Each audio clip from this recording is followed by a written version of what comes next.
Boxer Nikhat زرین بن گئی police کی D S P, D G P کو ڈیوٹی پر رجوع ہونے کی رپورٹ پیش کر دی۔ ہندوستانی باکسر نکھت زرین، جنہیں حال ہی میں تلنگانہ حکومت کی طرف سے ڈپٹی سپرنٹینڈنٹ آف پولیس کے طور پر مقرر کیا گیا تھا، ڈیوٹی پر مامور ہونے کی اطلاع ریاست کے director general police doctor Jitendra نے دی۔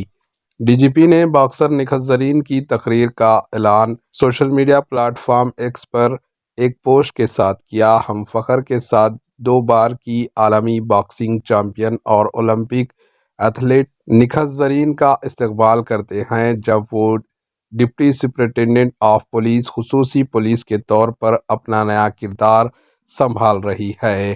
نظام آباد سے تعلق رکھنے والی نکھت زرین نے ڈی جی پی کو اپنی جوائننگ رپورٹ پیش کر دی۔ 2 بار کی عالمی چیمپئن گزشتہ چند برسوں میں ہندوستان میں کھیلوں میں سب سے آگے رہی ہے۔ Bureau report, AHN news. AHN news کو لائک کریں، شیئر کریں اور سبسکرائب کرنا نہ بھولیں۔